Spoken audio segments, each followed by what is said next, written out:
Today we're going to look at some permaculture principles in practice in a backyard in Newingstale. In this site we've got some grey water systems, composting, fruit and vegetable garden and a citrus orchard as well.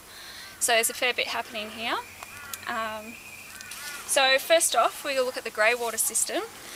The purpose of this system is to recycle all the water waste from the house, that being the kitchen, the laundry and the bathroom, everything except for the sewerage waste. So what happens with the grey water system is the water comes out and enters into this septic tank here, where a lot of the solids settle into the bottom of the septic tank, and then they move over into the reed bed, which is broken up into 4 separate compartments, and in each compartment as the water moves through it reduces the amount of solids in the water.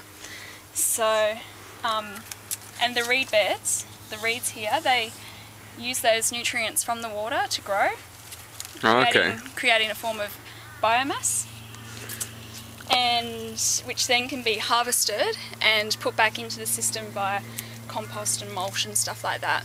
Fabulous. Yeah, you can also use these reeds to make things if you're into that.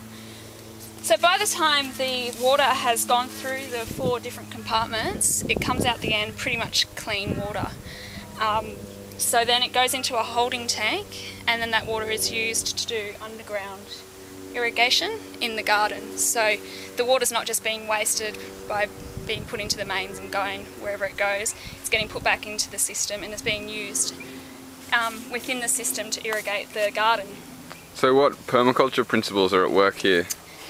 Well, the main one I would say is we're not creating waste, we're actually utilising the waste and introducing it back into the system. We're also catching and storing energy in the form of biomass, and also water is an energy as well. So yeah, I can imagine it uses a lot of water to pump the sewage and the grey water away from a house. Yes, yeah, you would. And we're also using a small and slow solution that's human scale in the form of this.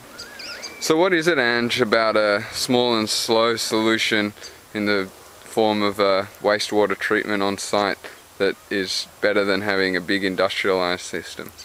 Well, I guess it means that you can be self-sustainable and you're not relying on the industrial system to handle your waste. So if something goes wrong, you have the means and abilities to sort it out, basically, rather than relying on, you know, whoever maintains the main system. Yeah, and I can imagine that becomes more important as energy goes up and things. Well, yeah, who knows what's going to happen. Yeah, that's true. Do you want to show me a bit about the compost system that's got on over here and how that works? Yep. So all of the waste, the household food scraps and also garden waste, grass clippings and stuff, instead of just sticking them in the bin and going to landfill, they get sent here and are composted. Have a look in there. Oh wow. It actually smells really good. Yeah. So it's broken down, and that again is a way of storing energy, catching and storing energy. And I can imagine there's a lot of worms through that compost. Yeah, if you have a look at one over here that was prepared earlier, it's beautiful. Now what garden wouldn't want that on it? Oh, look at that. It's like vermicast what you got here. Yeah, the worms love it.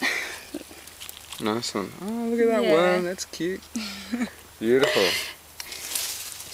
And so this is another example of producing no waste, Yeah, another example of producing no waste, catching and storing energy, small and slow solution, and also it creates food for the garden. Oh, so we're looking at earth care here. Well, earth care, yeah, because you're helping maintain topsoil and humus. And if you have a look up here, we've got the citrus orchard with lots of fruit on it, so we're producing a yield for the owner of the property, which sort of makes it all worthwhile for them. Nice one. Alright, thanks a lot, Ange, that's No really problems. helpful.